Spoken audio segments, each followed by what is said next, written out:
오후 예배는 삭개오야 속히 내려오라 라는 제목으로 함께 은혜 받는 시간 갖도록 하겠습니다. 음, 오늘 본문의 누가복음 19장 1절에 예수님은 여리고로 들어가고 계십니다. 예수님의 정보를 누가는 기록하고 있는 것이죠. 예수님은 어떤 여정 가운데서 여리고를 이렇게 들어가고 계신데 예수님은 지금 공생의 마지막 여정을 가고 계십니다.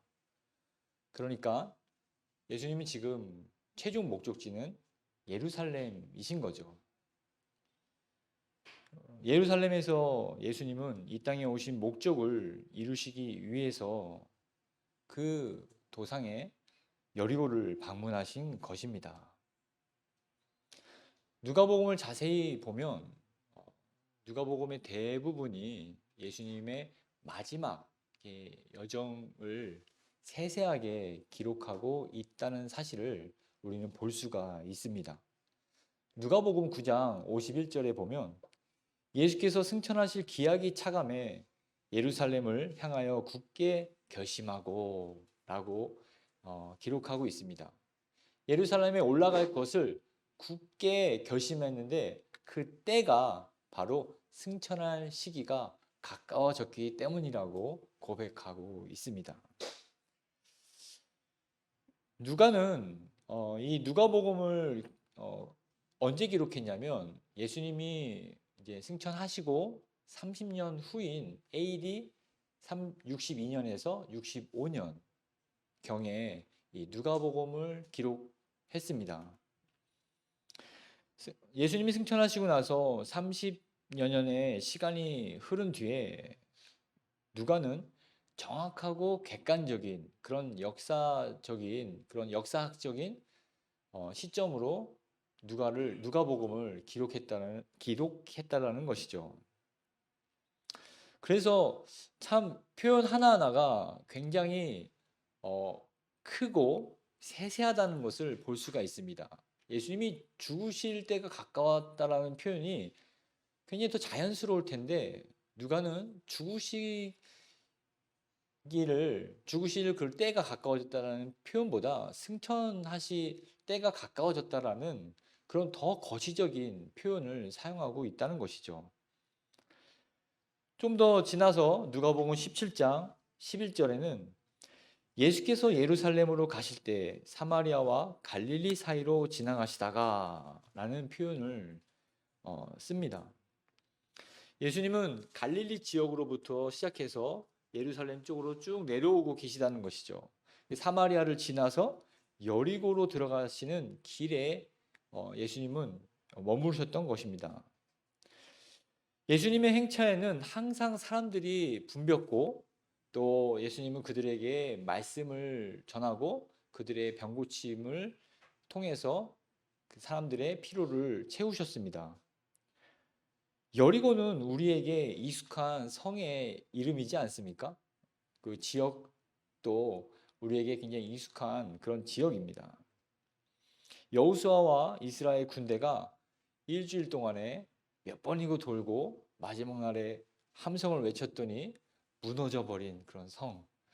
주일학교, 여름 성경학교 단골로 외칩시다 하면은 와 하고 무너졌다라고 하는 그런 게임도 하고 전사님들이 또 그런 말씀을 또 전하기도 하고 그렇지 않습니까?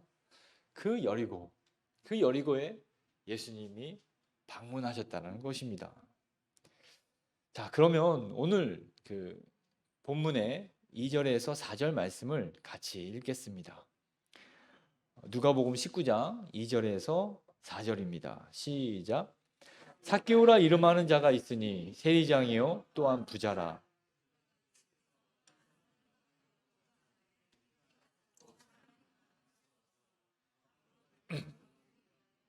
돌 무화과 나무에 올라가니 이는 예수께서 그리로 지나가시게 됨이로라. 자, 삭개오가 등장합니다. 그는 세리장이며 부자였다고 성경은 소개하고 있죠. 예수님 당시에 이스라엘은 로마의 속국이었습니다. 그래서 세금을 로마에도 납부를 해야 됐고 이스라엘에게도 납부를 해야 됐습니다. 이중 과세를 부여하는 그런 시대를 살아야 했죠. 세금을 직접 로마인들이 걷지 않고 정해진 구역마다 징세 청부업자를 선발했습니다. 로마 제국은 굉장히 광활한 영토를 다스리고 지배하고 또 많은 전쟁 중에 있었습니다. 그래서 많은 군자금이 필요했고 또 많은 군사들에게 그 급여를 주기 위해서 또 밀이나 또 돈도 많이 필요했습니다. 하지만 그 많은 영토들을 로마인들이 다 일일이 다니면서 세금을 거둘 수가 없었죠. 그래서 구역을 나눠서 그 구역을 위임을 했습니다. 바로 청부 징세업자에게. 이 선발 과정에 있어서 경매에 붙인 겁니다. 만약에 이제 행신동이 있지 않습니까?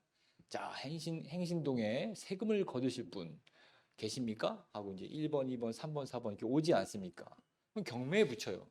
자, 당신들은 얼마에 이 구역을 사겠습니까? 제일 많은 값을 부른 그 세리한테 로마인들은 세금 징세권을 부여한다는 것이죠. 그래서 그 세금 징세권을 부여받은 자가 자기가 그 구역에서 세금을 걷어들입니다. 그리고 이미 선지급한 세금 외에 자기 몫을 챙기는 것이죠. 그래서 이 중에서는 자기가 로마에게 바친 세금보다 더 많은 세금을 걷는 것이 비일비재한 그런 일들이었습니다. 그리고 또 이들은 로마 군인들을 등에 업고 또 세금을 부여하기 때문에 얼마나 부여했는지 또 얼마나 더 과징했는지에 대해서는 법적인 책임을 물을 의무나 권리가 없었다라는 것입니다. 더군다나 이스라엘은 단일신, 하나님을 유일한 하나님으로 섬기는 민족이지 않습니까?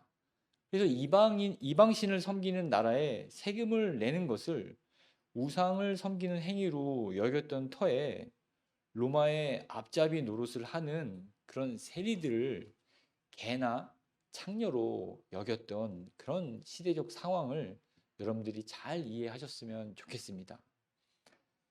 그래서 그 여리고 지역에 삭개오라는 사람이 세리장으로 있었던 것입니다. 게다가 그 성경은 이 삭개오를 부자라고 소개하고 있습니다. 그러면 여러분 상상해 보십시오. 이 삭개오가 세리도 자기가 로마에 이미 선납한 세금보다 더 많은 세금을 걷었을 뿐만 아니라 자신의 부를 축적하기 위해서 자기 민족의 등골을 빨아먹는 그러한 파렴치한 입장에 있었다라는 것입니다. 그래서 세례 요한이 독사의 자식들아 하면서 회개를 외칠 때 세 부류가 나옵니다. 첫 번째는 많은 무리들이 나와서 우리가 어떻게 하면 되겠습니까? 라고 물어봐요. 그리고 두 번째 부류는 병사들입니다. 병사들이 세례 요한의 회개의 외침을 듣고서 우리는 이제부터 어떻게 살아야 됩니까? 그 양심과 그 마음에 찔려서 하나님께 회개하는 그런 마음을 내어놓았을 때 이제부터 힘 있는 자를 약한 자를 보호하고 또 너희들의 이 군사적 지위를 함부로 행하지 말라라고 권면합니다. 그리고 세 번째는 누가 나옵니까? 바로 세리들이 세례 요한 앞에 나옵니다. 세례 요한 앞에. 그래서 과징된 세금 외에 다른 세금을 걷지 말라라고 권면하는 모습을 우리는 볼 수가 있었죠. 이렇게 죄가 많은 직업 중에 한 사람이었을 뿐만 아니라 삭개오는 세리 중에서 장이 되었으므로 죄인 중에 괴수였던 것입니다.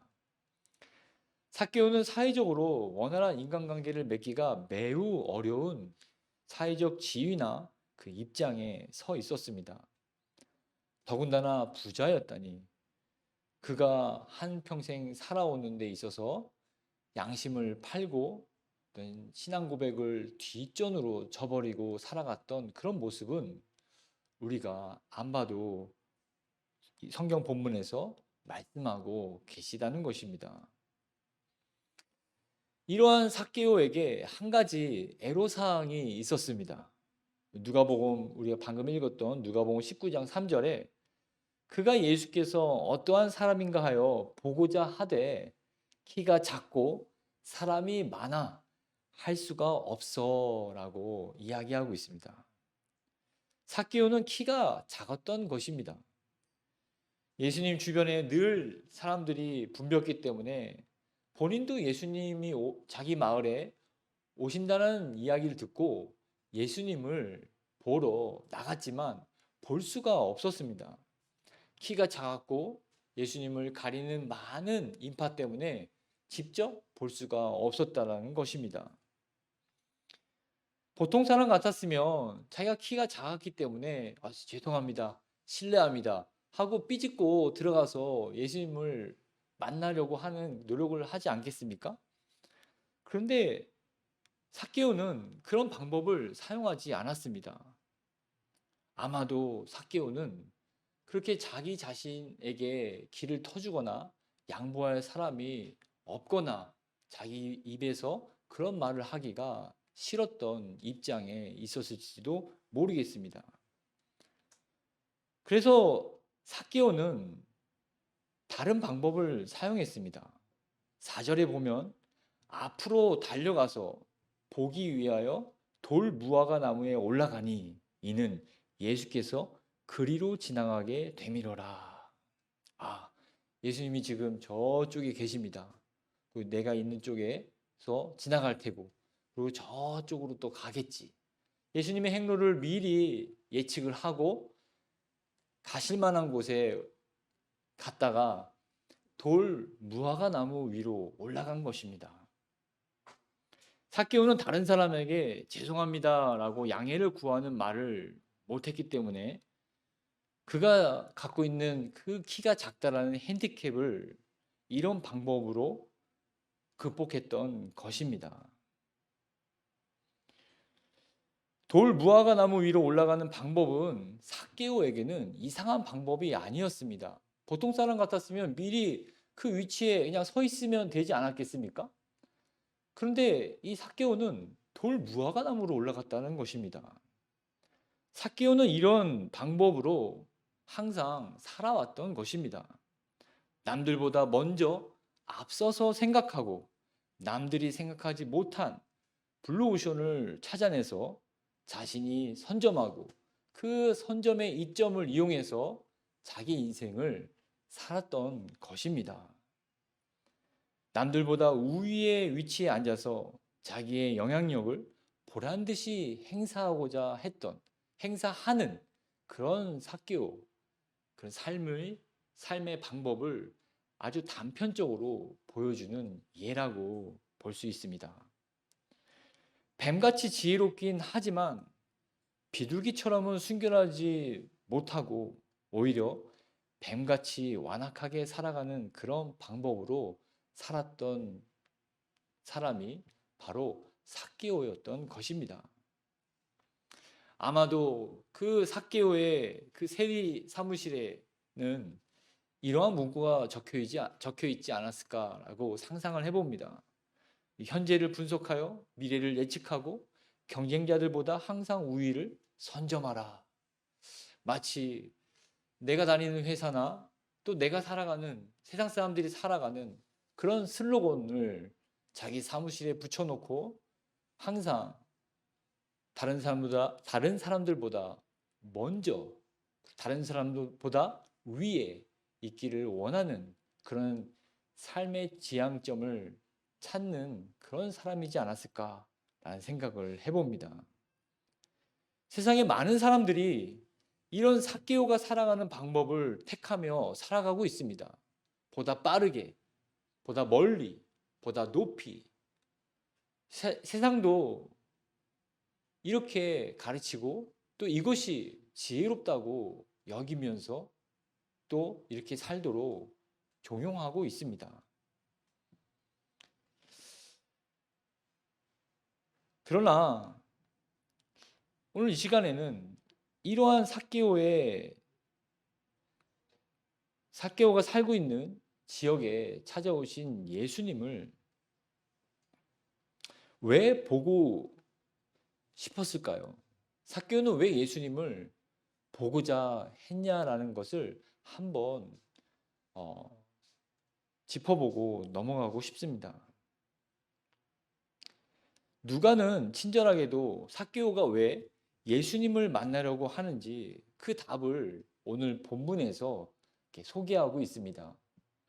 3절에 보면 보고자 하되, 또 4절에도 보기 위하여라고 기록하고 있죠. 그가 예수께서 어떠한 사람인가요? 보고자 하되, 앞으로 달려가서 보기 위하여. 삭개오는 예수님을 보기 위해서, 보고 싶어서 돌 무화과 나무에 올랐습니다. 소문으로만 들었던 예수님을 볼 기회가 생긴 삭개오는 결코 그 기회를 놓치고 싶지 않았던 것입니다. 그러면 삭개오의 호기심을 자극한 예수님은 어떤 분이셨을까요? 삭개오의 귀에 들어온 예수님은 어떤 분이시길래 삭개오가 그 예수님을 만나고자 했을까요? 많은 예수님의 소문이 삭개오에게 들어왔을 것입니다. 삭개오의 호기심을 자극한 예수님은 병 고치시는 분이 아니셨습니다. 또한 물 위를 걸으시는 분도 아니셨습니다. 그리고 떡 5개와 물고기 2마리로 수천 명의, 수만 명의 사람들을 먹였다는 그런 예수님도 아니었습니다. 본문에서 소개하고 있죠. 삭개오는 부자였습니다. 아프면 의원을 불러서 나으면 되고, 또 세리장까지 오르는 그런 나이에서 무리를 걷는 것은 그렇게 흥미롭지 않은 것이었습니다. 또 먹을 것도 부족하지 않은 삶을 살았기 때문에 뭐 굶주린 자를 먹인다든가, 또 며칠 굶주린 사람들을 배부르게 먹였다라는 그런 얘기들은 삭개오의 관심을 끌 수가 없었던 것입니다. 그러나 삭개오는 예수님을 보고자 했습니다. 그런 삭개오에게 흥미를 주었던 예수님의 모습은 어떤 모습이었을까요? 삭개오가 보기를 원하게 만든 예수님은 그분의 입술에서 선포하는 평안의 메시지 때문이었습니다.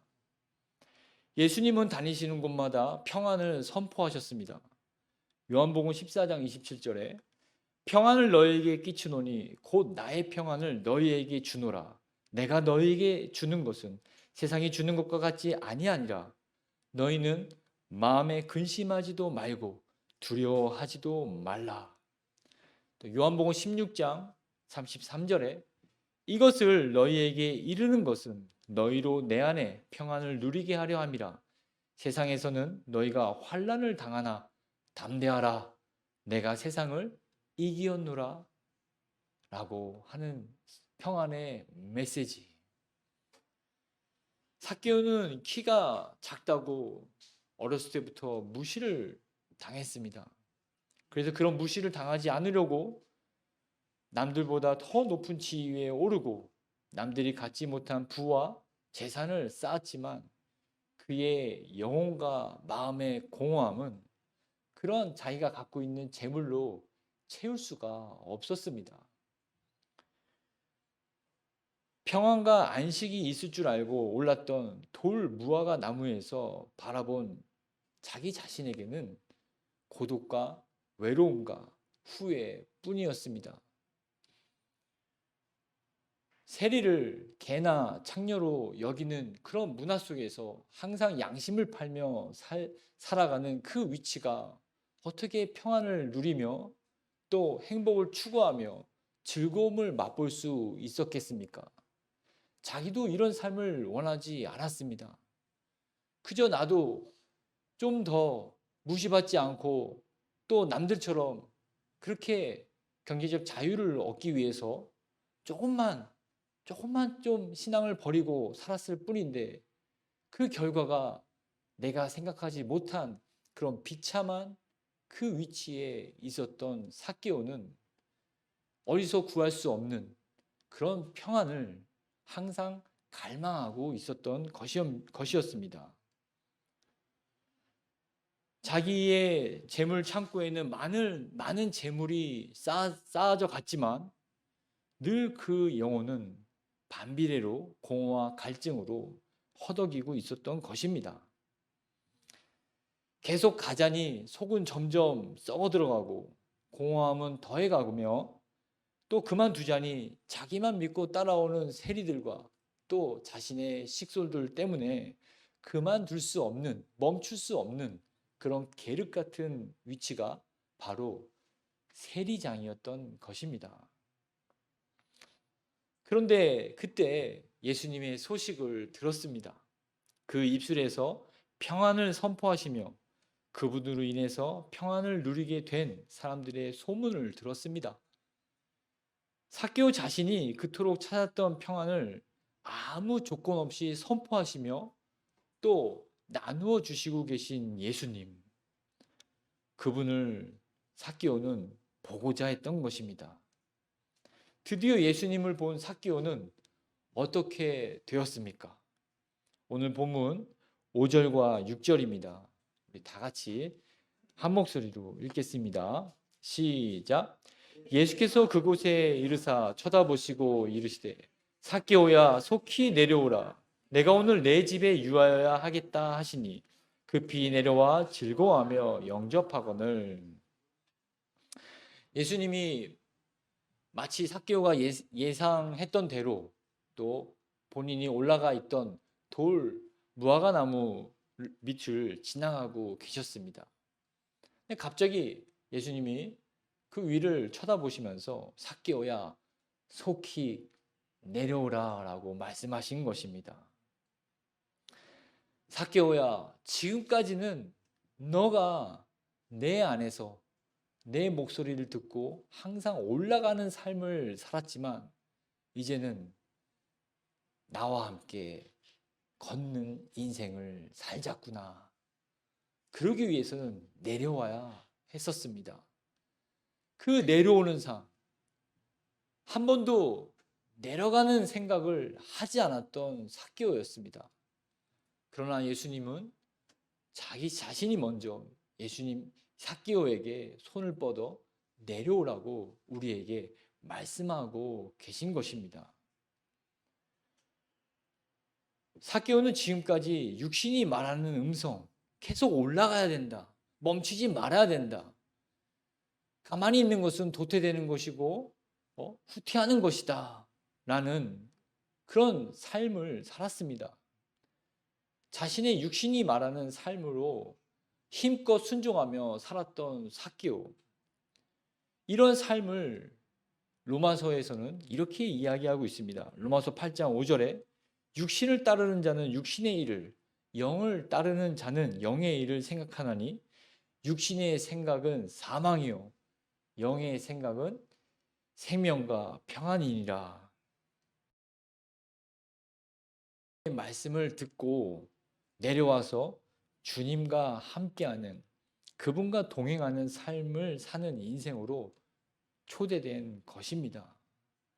그 초대는 바로 오늘 내 집에 유하여야 하겠다라고 말씀하신 것입니다.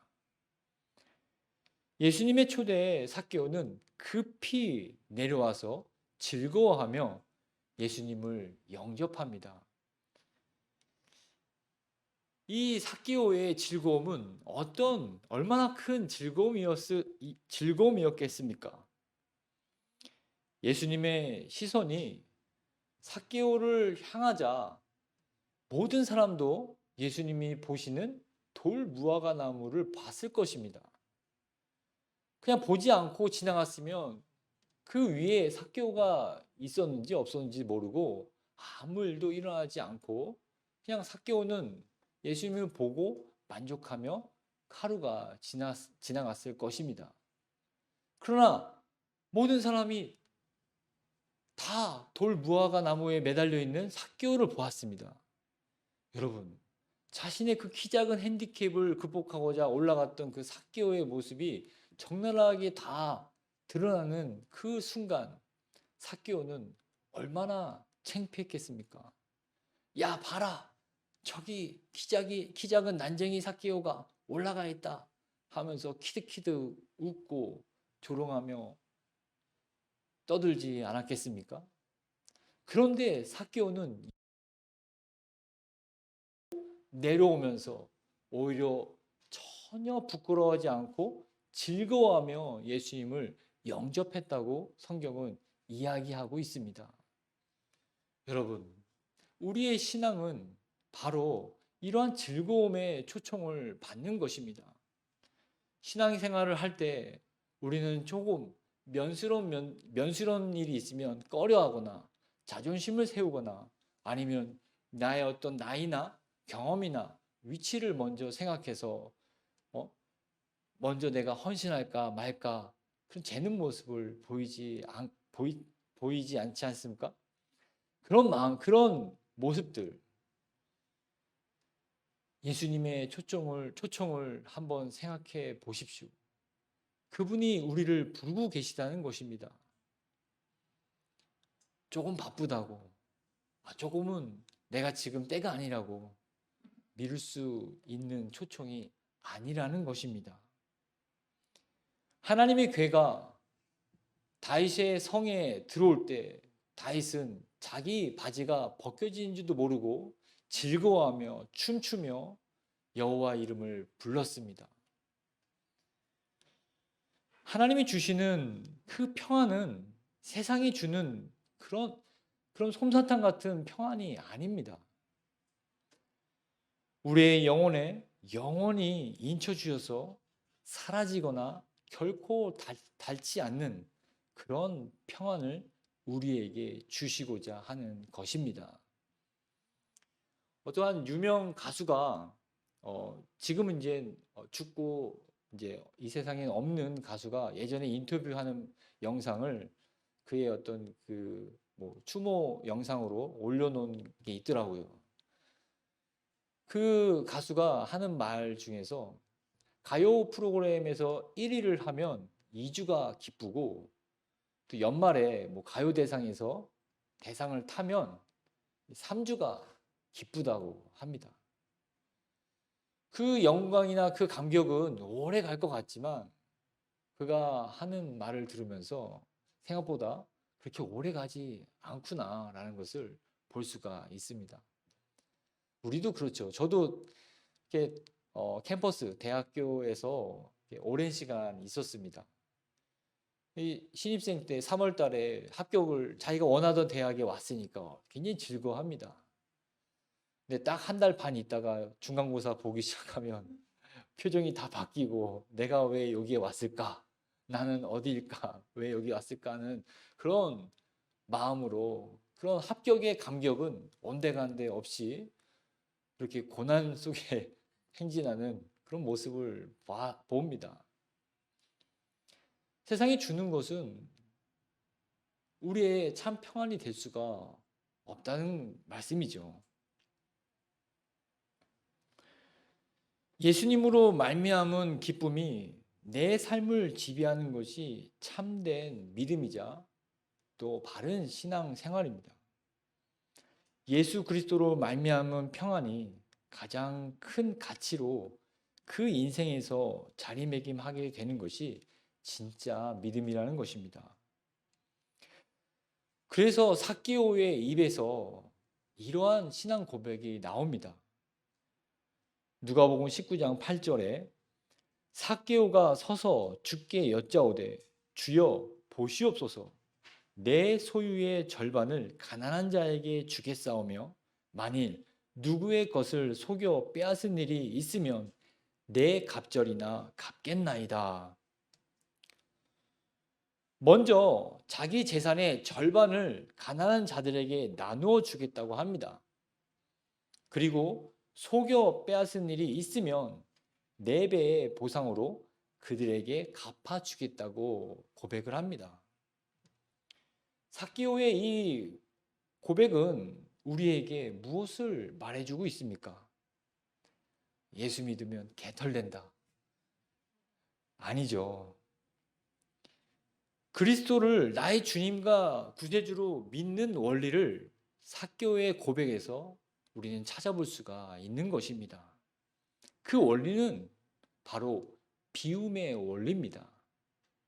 지극히 크신 하나님을 내 마음에 모시기 위해서는 내 마음에 가득 차고 있는 것을 깨끗하게 비워야 한다는 것을 말씀해 주고 계신 것입니다. 삭개오가 오늘 본문의 삭개오도 부자였지만 앞서서 예수님은 또 다른 지역에서 또 다른 부자를 만나셨습니다. 누가복음 18장에 부자 관리를 먼저 만나고 오셨습니다. 이 사람은 예수님을 만나고 나서 주님과 함께 유하지 않고 근심 하나만 더해가는 그런 만남을 가졌습니다. 이 부자 관리는 젊어서부터 출세한 그런 관리였습니다. 주님을 만나고 예수님을 만나고 이렇게 물어본 거죠. 예수님, 내가 영생을 얻고 싶은데 어떻게 하면 영생을 얻을 수 있습니까? 이 사람은 예수님을 만났지만 영생을 얻지 못했습니다. 왜냐하면 이 사람의 믿음의 원리는 더함이었습니다. 내가 율법도 다 행하고 또 올바른 대로 선하게 다 살고 있는데 뭔가 하나 부족해요. 그게 뭔지 봤더니 영생인 거예요. 영생을 어떻게 얻지? 예수님이 영생을 얻을 수 있는 그런 방법을 알려줄 것 같아요. 갔더니 선한 선생이요, 영생을 어떻게 얻을 수 있습니까? 내 포켓에 하나 더 얻고 싶은 마음에서 예수님을 찾아갔던 곳입니다. 예수님은 2가지를 말씀하셨죠. 율법을 지켜라. 제가 다 지켰죠. 그러면 네 소유를 다 팔고 나를 따르라.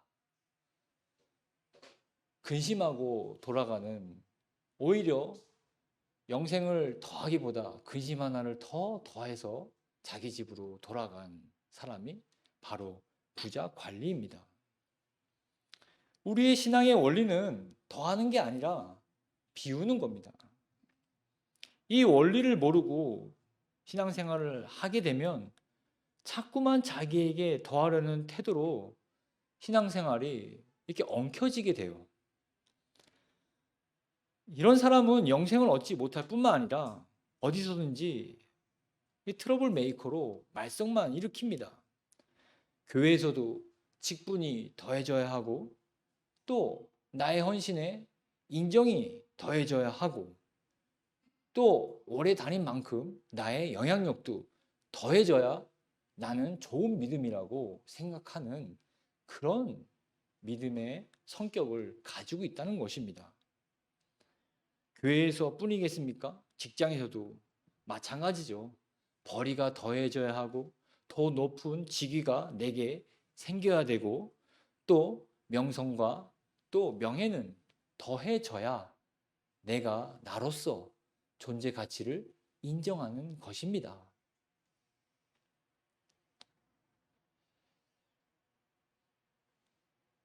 제가 믿음의 원리는 비움이라고 말씀하셨지만 계속 비워내는 것이 능사가 아니라 그 빈자리를 주님으로 채우는 것입니다. 비워야 주님이 내게 더 크고 더 온전하게 계시지 않겠습니까? 이 원리를 아주 정확하게 이해해서 자기의 신앙 고백으로 고백했을 뿐만 아니라 그러한 삶을 살았던 한 사람이 있습니다. 그는 바로 사도 바울입니다. 사도 바울은 빌립보서 3장 8절 9절에 이렇게 고백하고 있죠. 또한 모든 것을 해로 여김은 내 주 그리스도 예수를 아는 지식이 가장 고상하기 때문이라. 내가 그를 위하여 모든 것을 잃어버리고 배설물로 여김은 그리스도를 얻고 그 안에서 발견되려 함이니 내가 가진 의는 율법에서 난 것이 아니요 오직 그리스도를 믿음으로 말미암은 것이니 곧 믿음으로 하나님께로부터 난 의라. 하나님을 만난 사람들, 하나님을 아는 자들에게는 넉넉함이 있습니다. 왜냐하면 이제는 나로부터 오는 자원을 쓰지 않는 겁니다. 내게 있는 자원들을 포기하는 것입니다.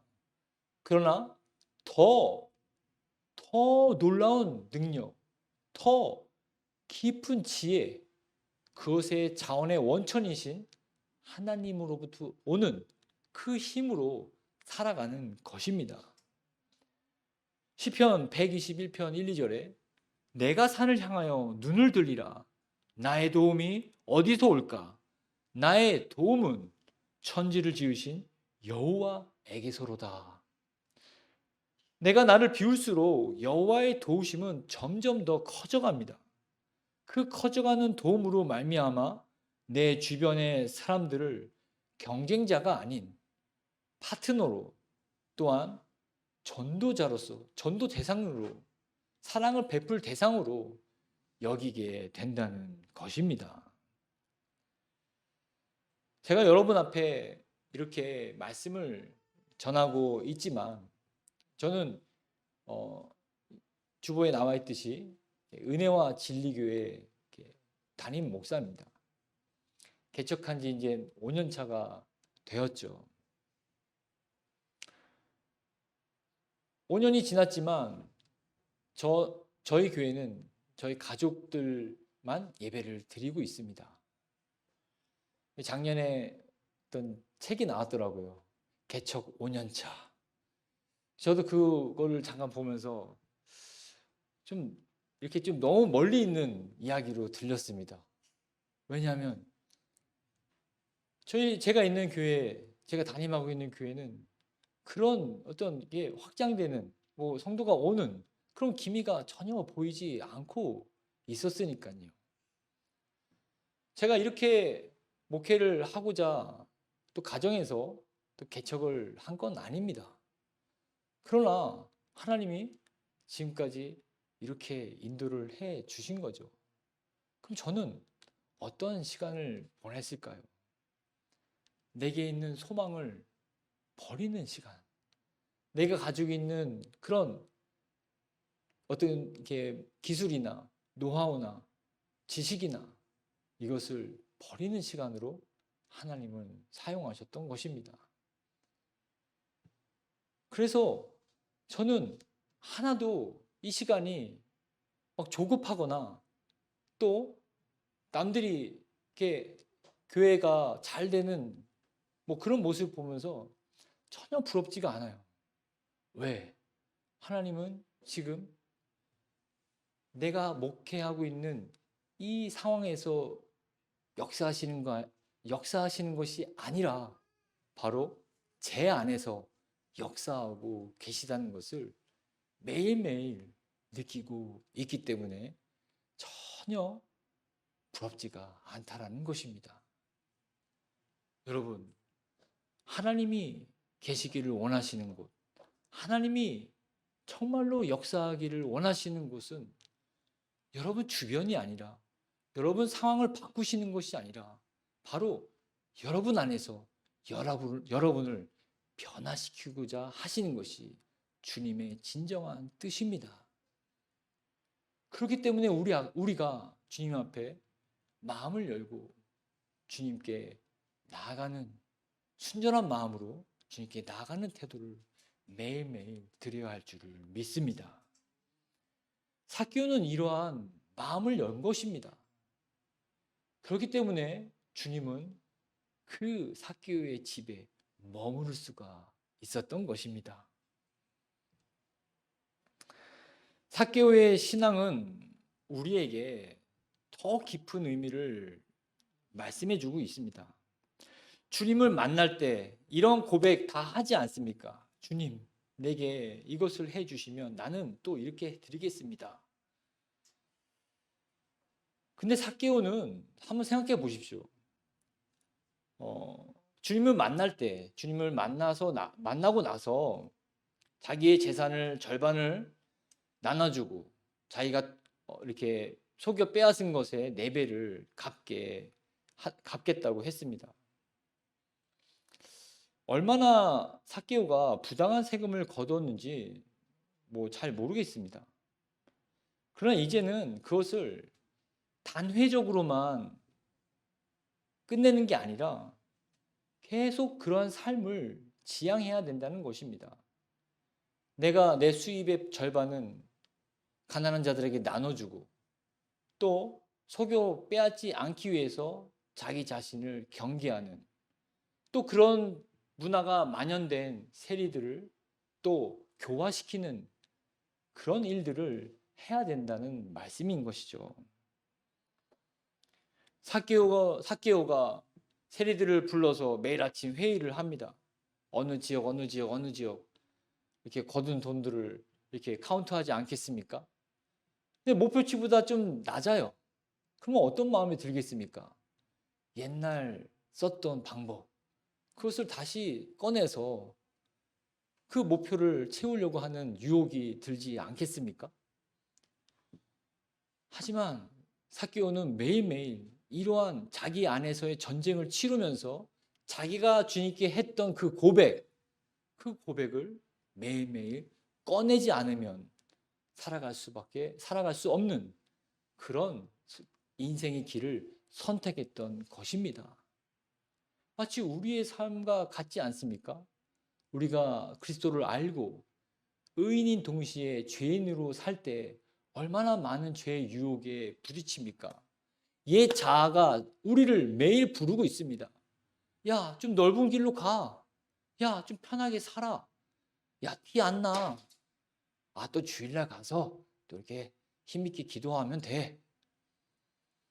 하지만 삭개오는 그러지 않았다는 것입니다. 어떻게 압니까? 바로 제가 설교 초반에 이 누가복음을 썼던 그 시점이 예수님이 승천하시고 30년 이후의 시점이라고 말씀하지 않았습니까? 누가가 이 누가복음을 쓸 때 삭개오가 살아 있었는지 아니면 죽었는지 잘 모릅니다. 하지만 예수님을 만난 30년 후에 삭개오는 자신이 예수님께 고백한 그 신앙 고백을 끝까지 지키며 완주했기 때문에 누가는 삭개오의 이야기를 성경에 기록했던 것입니다. 여러분, 내가 속여서 빼앗은 것은 4배로 갚겠지만 한번 생각해 보십시오. 갚을 수 없는 것도 있지 않겠습니까? 내가 강제로 과징을 했는데 그 돈이 그 집안의 아들이나 딸의 대학 등록금이었어요. 혹은 그 집에 위급한 환자의 병원비였어요. 그래서 대학을 못 가거나 아니면 치료를 제때 못 받아서 더 큰 병에 걸려서 돌이킬 수 없는 그런 모습으로 살아가는 보면 여러분 어떻겠습니까? 돈으로 해결할 수 없는 그런 문제는 어떻게 하겠습니까? 여러분, 삭개오는 이러한 짐을 본인이 지고 가겠다고 자원한 것입니다. 주님을 만나지 않으면 그냥 모른 채 하거나 무시하거나 내 갈 길을 가면 됩니다. 그러나 주님을 만난 후의 삶은 이제는 주님이 우리에게 책임을 지는 그런 삶을 살도록 하신다는 겁니다. 이게 무슨 말입니까? 주님은 우리를 자기를 따라오려거든 아무든지 나를 따라오려거든 자기를 부인하고 날마다 제 십자가를 지고 나를 좇을 것이니라고 말씀하고 계십니다. 삭개오가 져야 할 십자가는 돈으로는 변상이 안 되는 그런 자신의 죄의 흔적들을 보면서 주님께 나아가는, 주님께 더 가까이 나아가는 그런 삶을 선택했던 것입니다. 여러분, 한번 생각해 보십시오. 여러분들이 미성숙했거나 아니면 조금 주님을 만나기 전에 했던 그런 모습들 때문에 나나 내 주변의 사람들에게 상처를 준 그런 일들이 혹시 있습니까? 저도 있습니다. 저도 가정에서 한 2년 전에 이렇게 아내와 저가 이렇게 싸우다가 성질에 못 이겨서 우유를 이렇게 깨트린 적이 있습니다. 우유가 팍 터져갖고 온 마루에 다 흥건히 젖었죠.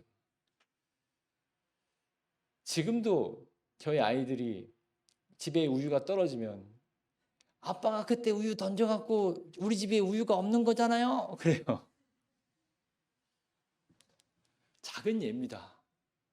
저의 어떤 그 성질을 컨트롤하지 못한 그런 모습 때문에 아이들에게 그런 좋지 않은 모습을 보여준 이거는 돌이킬 수 없는 겁니다. 그러나 이것 때문에 저는 경계를 합니다. 어떻게 해요? 내가 내 승질대로 내가 주님의 그 성품을 닮아가는 방향이 아니라 그 반대 방향으로 옛 본성을 따라가면 다시 나와 내 가족과 내 주변의 사람들에게 상처를 주는구나 라고 내게 있는 어떤 그 신앙의 바른 길로 가는 그런 지향점이 된다는 말씀입니다. 여러분에게도 한번 생각해 보십시오. 주님을 만나고 주님께서 인도하시는 대로 순종하겠다라고 하는 그런 마음을 들이지 않았습니까? 그 마음을 들일 때 우리는 돌이킬 수 없는 것도 있다라는 사실을 기억하시는 저와 여러분이 되시기를 주의 이름으로 축원드립니다. 마지막으로 한 가지 더 말씀드리겠습니다. 예수님이 삭개오를 만난 곳, 삭개오가 있었던 곳은 여리고입니다. 여리고 성은 여호수아와 이스라엘 백성들이 가나안 정복 당시 첫 번째로 무너뜨린 성이죠. 무너진 여리고 성을 보면서 여호수아는 그 여리고 성을 향해서 저주를 내렸습니다. 여호수아 6장 26절에 여호수아가 그때 맹세하게 하여 이르되 누구든지 일어나서 이 여리고 성을 건축하는 자는 여호와 앞에서 저주를 받을 것이라. 그 기초를 쌓을 때 그의 맏아들을 잃을 것이요 그 문을 세울 때 그의 막내 아들을 잃으리라 하였더라. 네. 무너진 여리고 성을 다시 쌓는 사람이 있으면 그 첫 돌을 놓을 때 맏아들이 죽을 것이고 그 마지막 성문을 다룰 때 그 막내 아들이 죽을 것이다 라고 저주를 내립니다. 여호수아가 무심코 한 말 같았지만 이 저주는 성취되고 맙니다. 열왕기상 16장 34절에 베델 사람 히엘이 여리고를 건축하였는데 그가 그 터를 쌓을 때 맏아들 아비람을 잃었고 그 성문을 세울 때 막내 아들 수굽을 잃었으니 여호와께서 눈의 아들 여호수아를 통하여 하신 말씀과 같이 되었더라.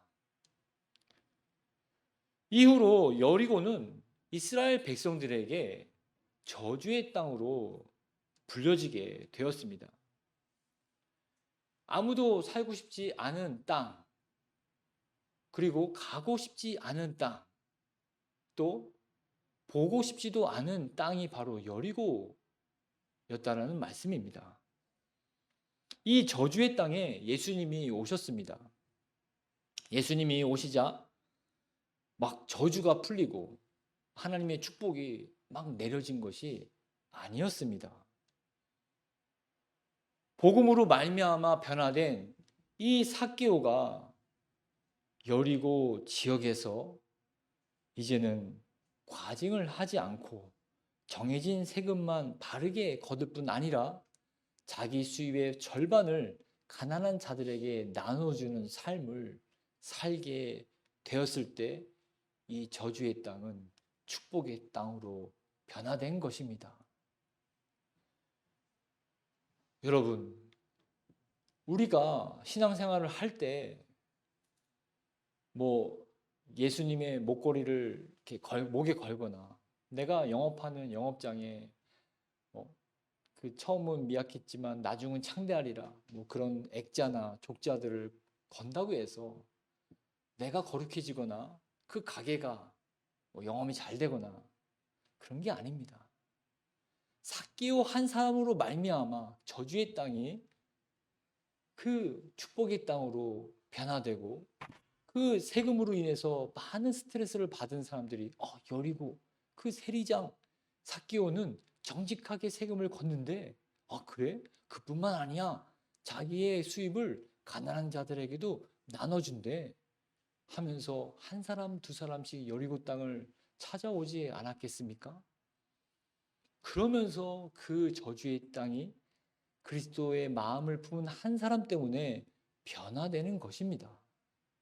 여러분, 지금도 한 사람의 삭개오를 부르시는 음성을 들으십시오. 목사님이 이 교회를 잘 하시겠지. 우리 가정은 남편이 잘할 거야. 아내가 잘하겠지.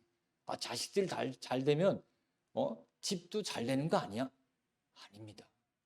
내가 삭개오 한 사람으로 내가 있는 이 교회와 내가 있는 가정과 직장과 사회 속에서 그리스도의 향기를 낼 때 그곳이 바로 하나님의 나라가 이루어지는 것입니다. 여러분들이 이런 믿음의 비밀을 깨달으시기를 주의 이름으로 축원드립니다. 작은 것,